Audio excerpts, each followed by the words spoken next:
right in front of here. Okay. Hey guys, how are you? Good. So let me just say a couple words. First of all, we're thrilled to join the first papal mass with first American Pope, Pope Leo XIV. He and I had a very good conversation with Secretary Rubio this morning. We talked about a number of diplomatic issues, and I think the Vatican, in particular the Pope, is going to be a great advocate of world peace, and obviously I serve a president I think is a great advocate of world peace, and so we're going to find some very important things to work together on. So I appreciate you guys coming. I hope you guys had fun. Have to take a few questions before we actually hit the road here. I have a question. So Trump is supposed to talk with President Zelensky today, and I'm just curious, where does the U.S. stand in terms of negotiation? Is the U.S. still open to walking away from negotiations? Are you guys committed to seeing it through? If Yeah. Well, look, I'd say we're more than open to walking away. The president's supposed to talk to President Putin of Russia and President Zelensky as well, and I'm sure he'll talk to a number of world leaders today because he always does that. But look, the president's been very clear. This is not the United States is not going to spin its wheels here. We want to see outcomes. And the first major outcome that we wanted to see, which we were glad about, is that we wanted the Russians and the Ukrainians to put a real peace proposal on the table. What would you need to do in order to stop fighting? That happened. The second thing is they needed to agree to direct talks with one another.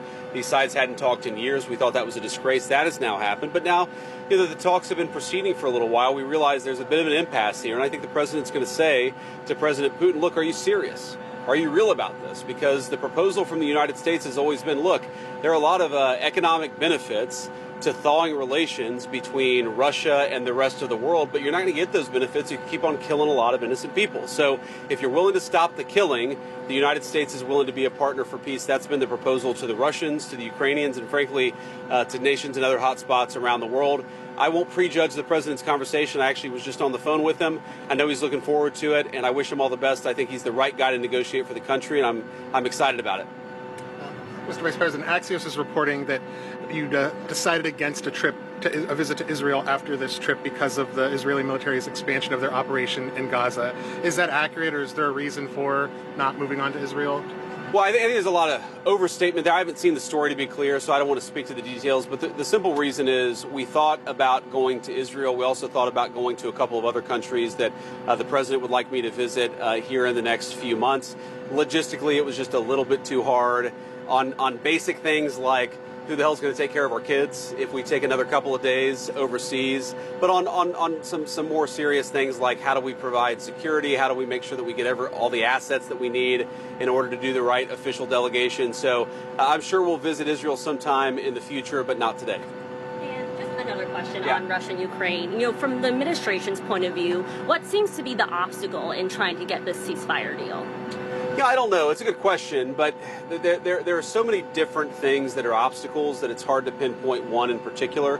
Look, I think one open question is Vladimir Putin serious about negotiating peace, right? He has made some concessions. He has taken some serious steps in these conversations, but we feel like, we're at a point where we're hitting an impasse, and that's why the president is talking to him on the phone.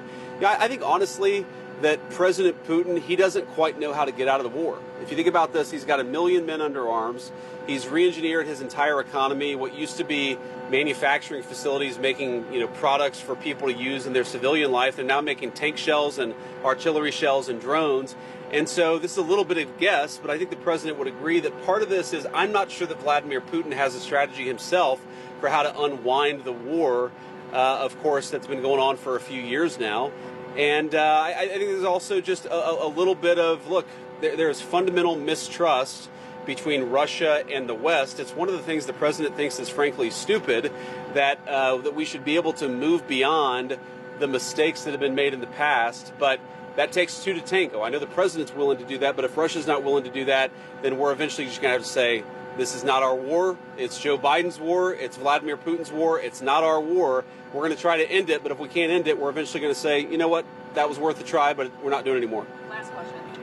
Oh, no, you go. Speaking of Joe Biden, sir, do you have any thoughts on his diagnosis? Yeah, look, I mean, first of all, of course, we wish the best for the former president's health. And, it sounds pretty serious, but hopefully he makes the right recovery.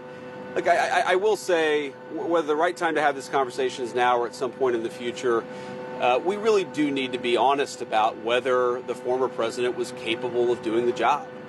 And that's no you know, that you can separate the desire for him to have the right health outcome with the recognition that whether it was doctors or whether there were staffers around the former president, I don't think he was able to do a good job for the American people. And that's not politics. That's not because I disagreed with him on policy. That's because I don't think that he was in good enough health. In some ways, I blame him less than I blame the people around him. And why didn't the American people have a better sense of his health picture? Why didn't the American people have more accurate information about what he was actually dealing with?